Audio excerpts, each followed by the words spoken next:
係今日同阿豪嘅嚟到我哋福田呢邊嘅一個黃江村啊。係啦，喺我哋港人朋友嘅人群當中咧，知名度非常之高嘅一個打卡點啊！今日咧同阿豪嘅準備套非常之筍嘅二手信片俾到大家，就我哋樓上嘅呢個金怡華庭啊。係啦。咁佢呢套房咧，雖然係04年嘅樓啦，20幾年嘅一個樓齡啦，但係今日要俾大家睇咧，佢係價錢成個小區嚟講掛盤最平嘅一套，總價淨係需要388萬。咁我哋右手邊樓下50米嘅位置咧，就有一個地鐵線4號線同埋7號線同埋10號線嘅福民站。咁佢各一個站咧就可以到我哋嘅福田口岸，又或者到我哋嘅一個卓越中心嚇。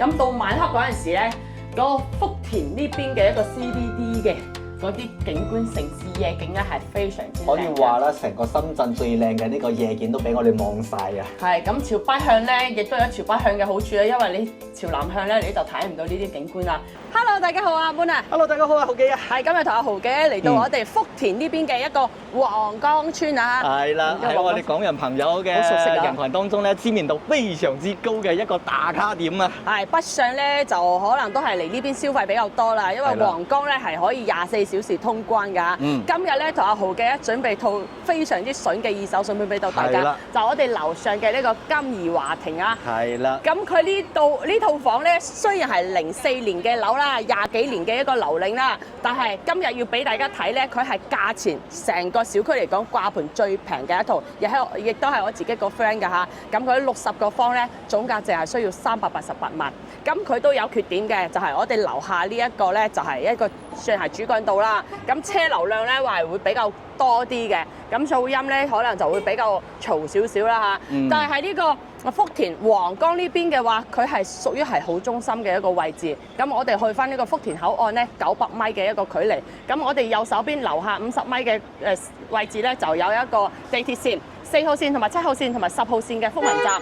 咁佢各一個站咧就可以到我哋嘅福田口岸，又或者到我哋嘅一個卓越中心嚇。樓下咧都有自帶呢個大家好熟悉嘅一個鴻運嘅茶餐廳嚇，同埋一個1號粥火鍋。1號粥火鍋嘅話係真係每日咧都需要排隊嘅，我哋非常之多港人朋友嚟過呢度食㗎。咁大家應該都係好熟悉呢個地方啦。咁呢一套房咧係我自己個朋友13年買翻嚟嘅，買翻嚟之後咧，佢喺20年重新裝修咗之後咧，依家就係6年嘅時間，入面咧就全部係裝修過嘅，係咁同埋咧佢呢個小區咧，亦都係停車位係最好嘅一個，就因為其他地方全部都係非常之稀缺，冇停車位可以停㗎。我哋呢度我呢個朋友咧自己有3個停車位，所以買咗我哋呢一套房嘅朋友咧，唔使擔心冇位停車嚇。係啦，咁雖然話呢個單位咧嚇佢優勢好明顯啦，但係缺點咧嚇肯定都係有嘅，就唔怕客觀講下，大家知啦。第一個樓齡比較長少少啦嚇，係22年啦，20幾年啦，咁仲有一個臨街啦，噪音肯定比較大嘅。第二咧仲有一個就係咧。住嘅人比較多啦，咁如果話遇到上落班高峰期咧，個 lift 咧肯定要等比較長時間啦。仲有一個咧就係佢呢個樓年時間長啦，咁後期呢個維護成本啊仲有呢個翻攤嘅呢種費用咧，肯定會比較高少少啦。咁大家咧都要，如果話睇啱呢個單位啊，或者睇啱呢邊嘅單位咧，都要做呢個心理準備啦。係咁，究竟入面係點樣咧？值唔值呢個錢咧？跟住阿 Moon 同阿豪嘅上去睇一睇。咁佢呢個物業費咧都係非常之平嘅，3個8嘅一個物業費啊。OK，咁我哋樓上見啦嚇。好，咁依家同阿豪嘅嚟到我哋實體單位嚇，咁呢套房咧亦都係自己個 friend 嘅，所以都係委託我哋過嚟幫佢睇下。佢呢度咧就04年收嘅樓啦，然之後佢係2020年咁樣去重新裝修過嘅，咁當時裝修都裝修咗30-40萬啦嚇，咁依家見到咧就完全唔使執嘅樣啦。右邊嘅一個廚櫃啊、鞋櫃呢啲連埋都係做好咗，玄關櫃呢啲都係有埋嘅。咁其他你真係全部都唔使去搞噶啦，佢啲牆咧又有過，因為20幾年嘅樓咧佢。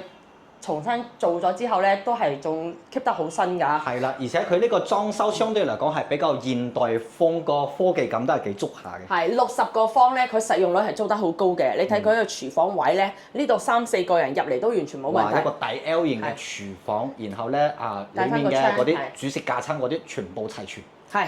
L 字形嘅，都執得好好啊，因為佢平時咧就係好愛錫單位。係好錫呢個單位啦。咁呢個開間嘅話係呢個瓷磚都用嘅成本好高啊，呢個係用翻80成米半嘅。係啦。80成米半咁，1、2、3、4、3米2嘅一個開間啦，100寸嘅大電視完全係冇問題。就係呢個顏色咧就比較紅啲啦，紅紅火火。不過咧真係好意頭嚟㗎。係，其實都幾好啦，只不過可能有啲人有啲人中意都係白牆多啲。咁呢度望出去咧，就可以望到我哋嘅主人道啦，前面係完全冇遮擋嘅。陣間我哋房間入去睇嘅景觀總監咧，前面係完全冇任何遮擋嘅嚇。咁下邊咧就係我哋嘅一個學校啦，所以呢度住嘅人群咧，佢都係好多陪讀嘅嗰啲家長啦。然之後我哋想要水療咧，樓下就係我哋嘅水療啦嚇。去揼骨呢度去過夜都冇問題嘅。係啦，尤其咧呢個近住我哋呢個黃江村喎，黃江村咧相信好多港人朋友非常之熟悉啦嚇，吃喝玩樂嚇，按摩揼骨一條龍，全部有齊晒。係咁我冇着鞋我就唔行入去，仲有少少水嚇。咁呢個開間嚟講都係好，佢呢個企缸位都係幾闊落嘅，你睇一個位置。呢度都有成2個方一個企缸位，咁3段式嘅乾濕分區啦，智能嘅坐廁啊、洗手盆、瓷磚上埋牆嘅，咁就係比較現代風啦。後生人裝修嘅話都係裝修成咁嘅嚇。係啦。咁平時就係佢帶住個小朋友一齊喺呢度住嘅，所以就冇話太多嘢。呢間就小朋友嘅房間啦，做咗個榻榻米嘅，咁亦都係望出去個景觀都係一樣。唔記得同大家講下呢個朝向嚇。係啦。講翻個朝向。俾大家睇下呢個朝向先。咁呢度就係朝北向嘅，呢個係露台嘅位置，朝北向嘅嚇。咁其實北向嘅話就冇咩遮擋，如果你朝南向嘅話，可能多少有啲遮擋。佢仲有一個飄窗位嘅，佢利用咗個飄窗咧，仲做咗個榻榻米。其實呢度你想要再加嗰個衣櫃咧，亦都係夠位置嘅。你做到呢個位置嚟，若係個榻榻米係做得比較闊啲，你正常做翻個米2連埋個窗咧，其實都 OK。但係佢呢度亦都有翻個衣櫃位置啦，佢利用個飄窗，只不過唔算話太大啦嚇。咁再過嚟睇下主人房，主人房嘅景觀先係無敵嚇，俾大家睇一睇。咁先睇下個衣櫃位置啦。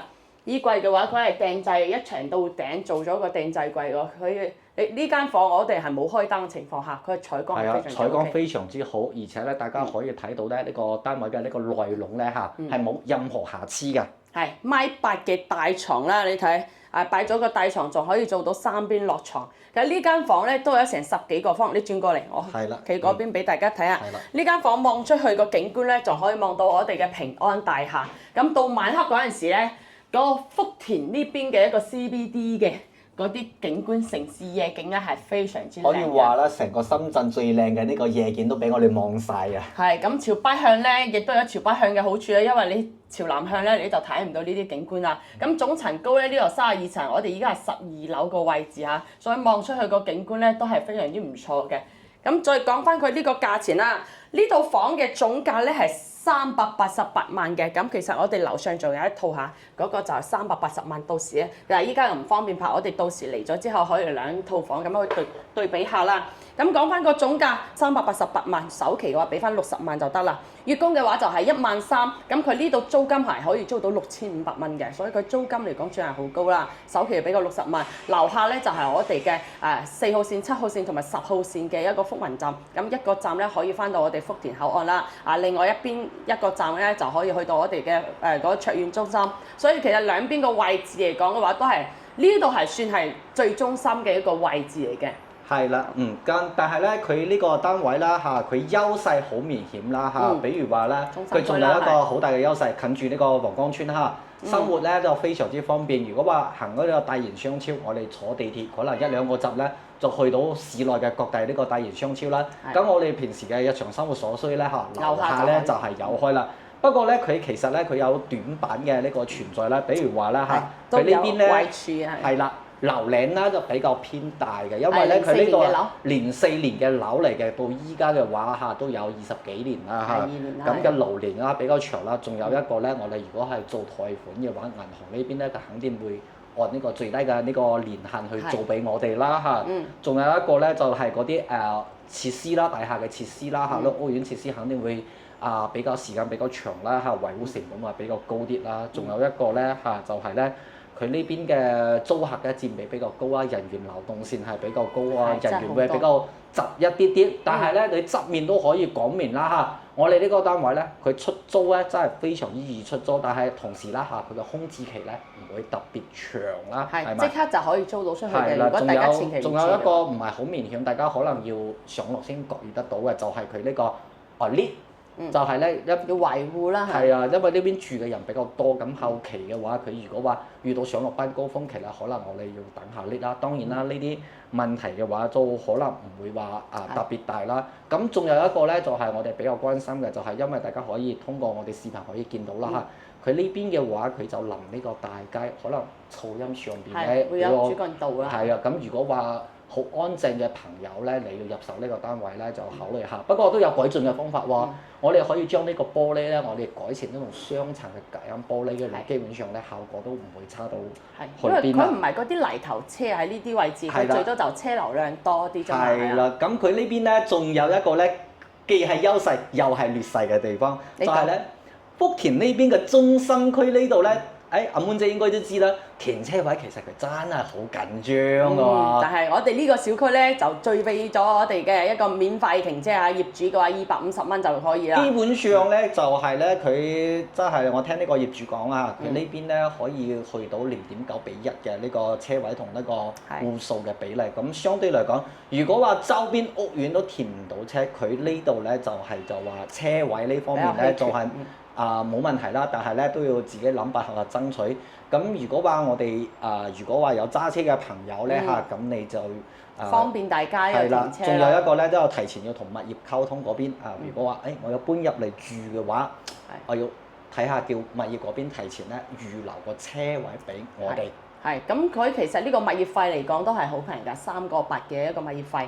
咁呢啲就係包咗呢啲公攤㗎啦嚇。咁所以一個月嘅話都係300幾蚊啦嚇，未到。其實喺惠州嚟講嘅話，佢物業費都係3個幾。依家深圳喺福田咁中心個位置都係。又係市區喎。就係中心區。真係單單呢方面咧，其實我覺得都已經話有啲折不過票價啦，係咪？900米就係福田口岸喎。其實你步行過嚟嘅話都係好快嘅。唔趕時間嘅話，如果天氣唔會熱嘅話，真係話涼涼地吹下風，真係步行過去。如果腳筋力比較好嘅朋友，我覺得。你根本連個打車費都慳埋啦嚇。係，反正你坐地鐵嘅都係一個站啦，你步行嘅話900米就係到福田口岸。係啦，咁所以我哋總結一下呢個單位啦嚇。咁呢個單位咧，佢就係話咧，佢最大嘅核心競爭力就係佢離呢個口岸近啦，而且咧成熟嘅生活配套啦嚇，非常適合我哋經常返港或者探親嘅嗰啲朋友過嚟呢邊住下。咁如果話無論話你買翻嚟自己一家大細住或者係。投資資產呢個分配嘅話，其實呢個單位都比較啱咯。係唔錯啦，因為喺福田中心，同埋咧佢呢度當時買嘅價錢貴啊。佢13年買嗰陣時都買咗400幾萬，但係呢一個小區高峰期就好似我哋疫情嗰陣時係600幾萬嘅，所以依家咧佢等於300幾萬。基本上腰斬啦。咁如果話佢呢邊咧咁佢嘅呢個比較劣勢嘅地方咧，就係咧樓齡比較大，而且咧環境唔算特別安靜嚇，仲有咧就係咧個按揭咧，如果話你唔係夫批按揭嘅年限咧，唔會特別長啦，因為佢有一個40年，咁可能就睇到，不過呢啲都係睇你年紀嘅，最長可以睇30年嘅。係啦，仲有一個咧，即係臨街有噪音啦。咁如果話呢個我哋嘅呢個觀眾朋友對呢個單位咧有興趣嘅話，咁我同阿滿姐兩個人咧都可以陪大家咧，我哋日晨過嚟睇下。